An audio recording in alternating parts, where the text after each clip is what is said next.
Como é a última ceia do ano de 2022, quero falar a respeito da ceia do Senhor.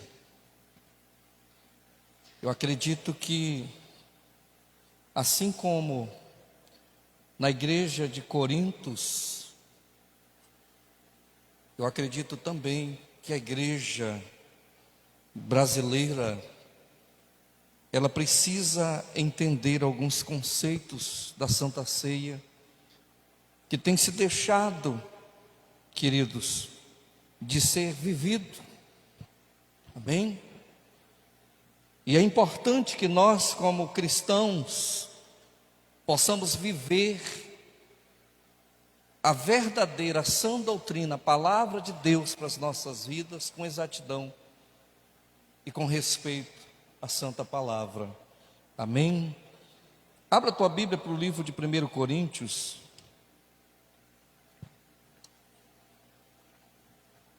1 Coríntios, capítulo 11.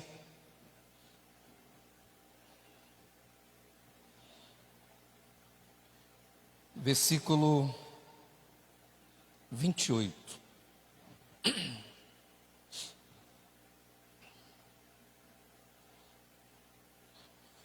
Todos acharam?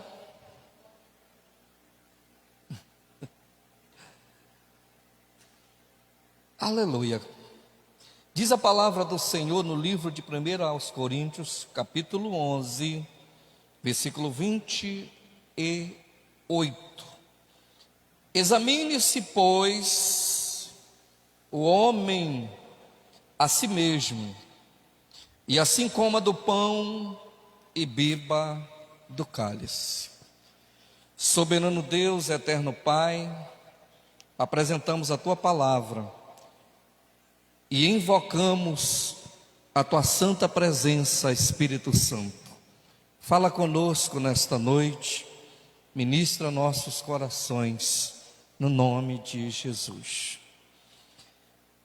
Queridos, é importante a celebração, ou é importante que venhamos celebrar a ceia do Senhor.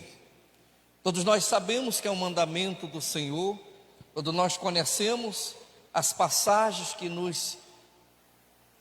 que nos levam a celebrar, a participar da ceia do Senhor como um todo. Mas aqui no livro de 1 Coríntios, que retrata o ensinamento do apóstolo Paulo, a igreja em Coríntios, é interessante nós pararmos para observar alguma coisa. O tema desta mensagem de hoje é exatamente o que nós lemos no versículo 28. Examinar-se a si mesmo. Muitas das vezes nós temos vivido esta questão da Santa Ceia e não temos entendido a questão de pararmos, de examinarmos e fazer proveito de tudo aquilo que a ceia do Senhor, ela nos garante. E o apóstolo Paulo, querido, quando ele se refere à igreja em Coríntios, ele está muito preocupado, porque a celebração da ceia na igreja, ela não estava acontecendo como deveria acontecer. A ceia do Senhor, em vez de trazer benefício, ela estava trazendo, querido, resposta negativa para o corpo de Cristo. Aí vem a preocupação do apóstolo Paulo em ensinar a respeito da ceia do Senhor, para que possamos verdadeiramente fazer uso e proveito dela, como diz a santa palavra.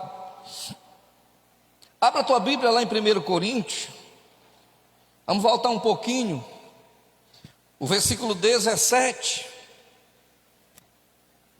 vamos ler um pouquinho para entendermos. Porque muitas das vezes nós paramos para ler essa questão da Santa Ceia. Eu quantas vezes não passei por esses versículos e não atentei para esses versículos que antecedem ao 23. No 23, Paulo, ele começa a celebrar ou ensinar a ceia do Senhor ao povo, mas no versículo 17, ele faz menção do que estava acontecendo na igreja de Corinto. Por que a preocupação do apóstolo em ensinar aquela igreja a viver, a celebrar a ceia corretamente, queridos? Aleluia! Olha o que diz as Escrituras. Versículo 17: nisto, porém, que vou dizer-vos, não vos louvo, porquanto vos ajuntais, não para melhor, senão para pior. Olha o que Paulo estava dizendo. Eu não vejo louvor nisso, porque vocês estão se ajuntando para celebrar algo, não para louvor. Isso não está edificando, isso está trazendo prejuízo para o corpo de Cristo. Aí ele diz mais, versículo 18: porque antes de tudo ouço que, quando vos ajuntais na igreja, há entre vós dissensões, e em parte o creio, e até importa que haja entre vós heresia, para que os que são sinceros se manifestem entre vós. Versículo 20: de sorte que quando vos ajuntais num lugar, não é para comer a ceia do Senhor. Versículo 21: porque comendo, cada um toma antecipadamente a sua própria ceia, e assim um tem fome e outro embriaga-se. 22: não tendes porventura casas para comer e para beber? Ou desprezais a igreja de Deus, e envergonhais os que nada têm? Que vos direi, louvar-vos-ei, nisto não vos louvo. Isso aqui é muito sério, queridos, porque o apóstolo deu uma sacolejada na igreja. Quando a igreja começou, queridos, a viver a Santa Ceia, ela entendia que era um ato de amor, um ato de confraternização, era algo tão maravilhoso quando a igreja se reunia. Era algo, queridos, que eles se juntavam, os ricos traziam para a mesa farta. Quantos estão entendendo? O pão e o vinho era fornecido pela igreja. Os pobres, por sua vez, eles participavam juntos com os que tinham em abundância, porque os que tinham com abundância não abriam mão, eles não se prendiam em dar liberalmente, para que se houvesse verdadeiramente o amor entre a igreja naquele exercício da Santa Ceia. Aí eu estudando sobre isso me veio a cabeça, a gente faz as coisas, às vezes Deus vai trazendo a revelação. Porque eu entendo há muito tempo que ceia do Senhor não é só o pão e o vinho, a ceia é sentar-se à mesa. E na mesa do Senhor há abundância, há fartura, queridos. Alguém entendeu? Sentar-se à mesa há abundância. Às vezes nós nos negligenciamos nós mesmos. Porque eu tenho, eu já dei, não vou dar mais. Aqui não tem ninguém pobre, não vai usar a expressão bíblica. Aí o pobre que diz que não tem porque nunca exerceu o que faz prosperar a sua vida. O que a Bíblia diz? Seja fiel no pouco, eu te porei sobre o muito. Nunca tem porque nunca foi fiel no pouco. Então o ensinamento da Bíblia, querido, não é simplesmente eu vim para a ceia do Senhor, comer um pedaço de pão, tomar um copo de vinho, não é isso. A comunhão entre a igreja tinha sido, querido, estava acabando por conta do amor que tinha saído do meio da igreja. Olha o que diz. Eles haviam ligado a ceia do Senhor a uma festa de amor. Eles têm todos, a igreja em Coríntios. Era um momento de doce comunhão e partilha.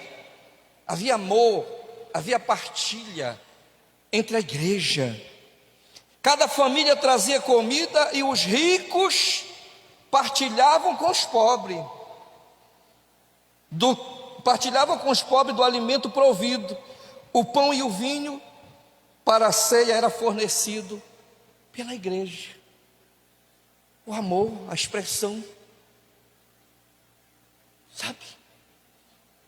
A ideia da mesa é trazer comunhão. Sabe? A ideia é eu chegar na mesa do Senhor. Isso é para toda situação, não é só na igreja não, queridos. É na mesa em casa, é na mesa onde eu quero que eu esteja. A ideia é eu chegar e partilhar o que eu tenho com os meus irmãos. Porque foi assim que a igreja primitiva se estabeleceu. Eles não vinham para a igreja, ou não se reuniam atrás de riquezas ou bens. Pelo contrário, o que eles tinham, eles vendiam e lançavam aos pés dos apóstolos. O que entrava na igreja era compartilhado entre si, ou entre eles. Quantos estão entendendo? Aí eu fico preocupado, sabe, queridos? Porque o que tem de gente que falta na ceia, no dia de Santa Ceia,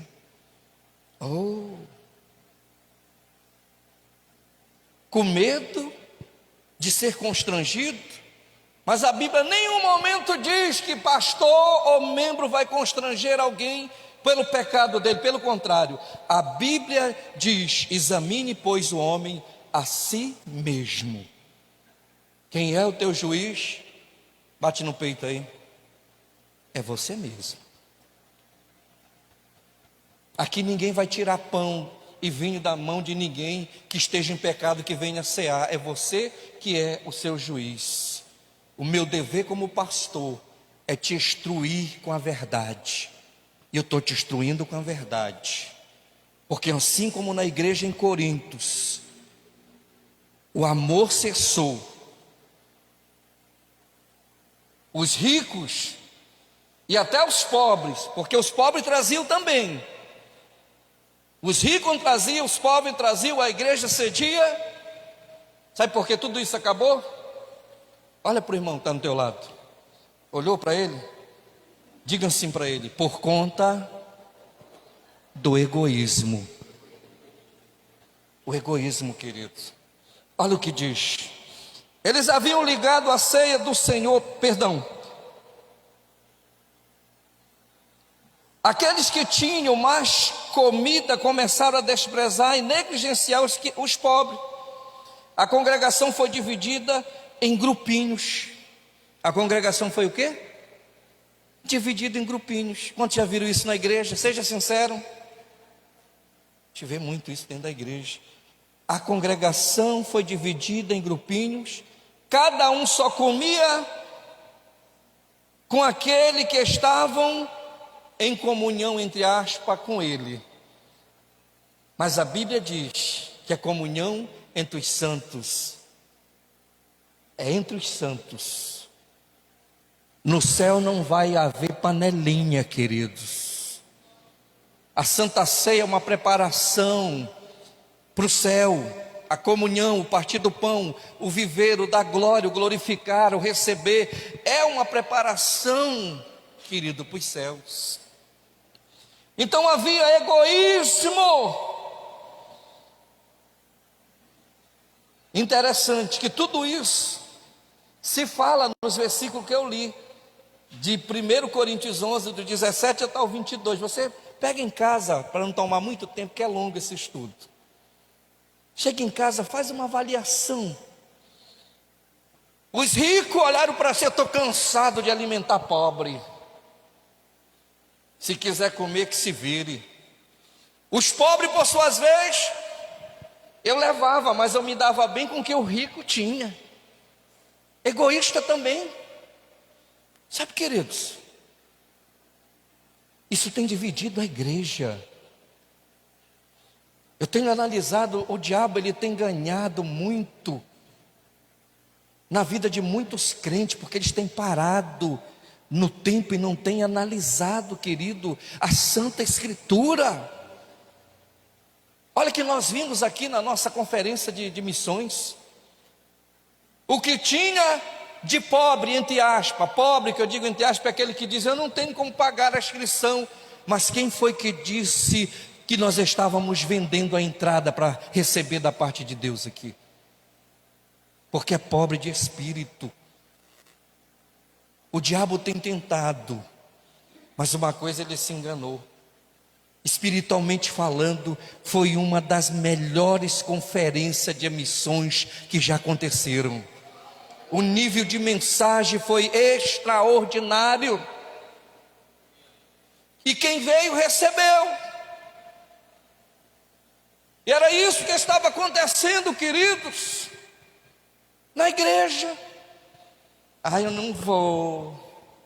Se junta uma panelinha daqui, uma panelinha dali. Hipocrisia é outra coisa, porque não se junta. Eu não carrego a bandeira da IDB Diamantino, eu carrego a bandeira da igreja de Deus, não é da igreja de Deus congregação, não, da igreja de Deus no planeta Terra, que se chama eu e você, que juntos formamos a igreja viva de Cristo na terra. Precisamos mudar, queridos. Tem gente que perde o melhor de Deus porque não quer ter comunhão um com os outros. Quer viver no seu cantinho isolado. O egoísmo, ele gera isso no coração da igreja. Eu não vou para a igreja porque eu não tenho o que levar para a mesa farta. Quem foi que te disse que a mesa farta é o mais importante? O mais importante é você na presença de Deus. Sabe, queridos, nós precisamos mudar esta maneira de nós vermos o que é ser cristão. Nós precisamos mudar, queridos, estamos terminando um ciclo. Qual foi o tema desse ano da nação, da regional? Da estadual? Quantos lembram? Ninguém lembra, né? Sobrevivi para retomar o meu chamado, retomar minha vida. Deus te deu a oportunidade de viver um ciclo mais, querido. Enquanto os muitos tombaram no decorrer desta jornada, desta guerra a qual o planeta estava passando, você está vivo. Para de murmurar e começa a ver as coisas de Deus diferente. Pastor, eu não tenho dinheiro. Quem foi que disse que você precisa de dinheiro para viver?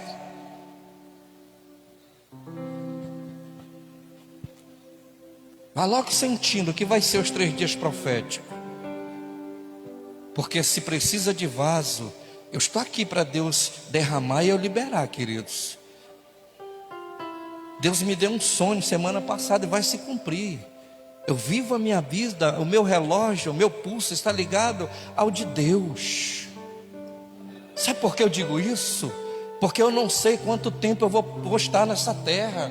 Se eu ficar me prendendo para as coisas de Deus, eu não sei se eu ainda vou viver 1 ano, 2, eu não sei. Eu sei que Deus está no controle da minha vida. Experimente, seja ousado, não se conforme com este século, renova a tua maneira de pensar. Tem crente aí? Então, o egoísmo. Outra coisa que fez toda aquela comunhão compartilhada de amor fraternal um pelos outros, compartilhando o pão e tudo mais, acabou por conta de outra coisa. Olhou para o seu irmão aí? Olha para outro, para não dizer que você está marcando ele. Olha para outro, diga para ele: por conta do pecado. Se Deus manda examinar, é porque tem alguma coisa escondida aí dentro. Quando o apóstolo Paulo disse: o que eu aprendi do Senhor, que também vos ensinei, isso foi depois da igreja tratada, queridos. Porque antes ele falou, exortou a igreja dizendo: olha, estão errado. Então o pecado funciona de tal maneira. Tudo isso funcionou muito bem, ou seja, a comunhão, tudo funcionou muito bem, até que o pecado começou a exercer a sua influência, e algumas coisas muito desagradáveis começaram a acontecer. Egoísmo veio por conta do pecado, a soberba vem por conta do pecado. Nós achamos que somos alguma coisa, e nós somos nada diante de Deus.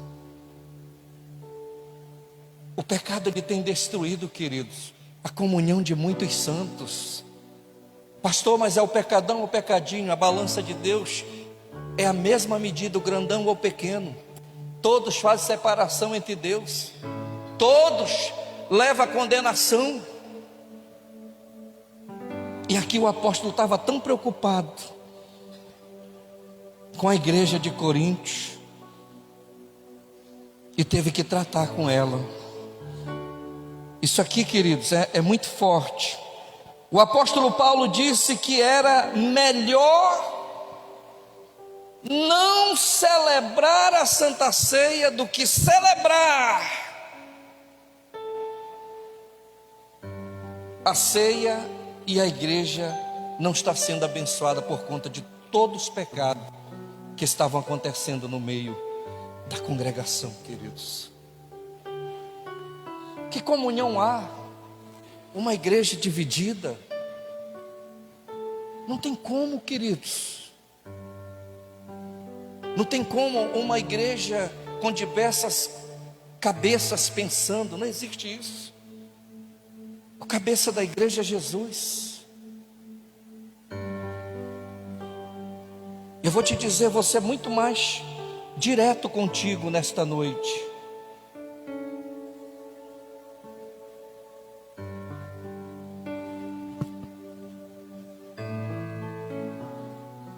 Posso falar?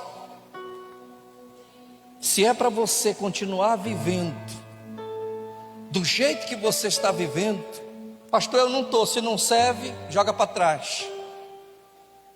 Se é para continuar vivendo do mesmo jeitinho que está vivendo, queridos, você está perdendo tempo. Pastor, estou perdendo, está perdendo tempo. Porque vai passar mais um ano vai completar na tua história e nada vai mudar. Aí depois sabe o que vai acontecer? Você vai começar a culpar o pastor, a congregação, teu discipulador. Demora muito para dizer: a Bíblia está errada, foi escrita errada. Examine, pois, o homem a si mesmo. Quero falar de algumas reflexões para que nós possamos nos examinar a nós mesmos. Está falando só a introdução ainda para dar vida à mensagem. Por que devemos examinar a nós mesmos? Por que nós devemos examinar a nós mesmos? Primeiro, por que nós temos que examinarmos em tudo? Eu preciso examinar a minha vida em todos os aspectos. Sabe o que tem acontecido, queridos? É natural eu e você tentarmos examinar a vida do outro, examinar a vida do fulano, examinar a vida do Beltrano, não é isso? Isso é natural na nossa vida, que não é para acontecer. Mas é muito mais fácil eu olhar para o fulano e dizer: olha, o fulano vai cear, eu vi ele com uma latinha ali. E esquece de examinar a língua grande que está falando mal do irmão. Sabe, queridos, é muito mais fácil nós olharmos para os outros e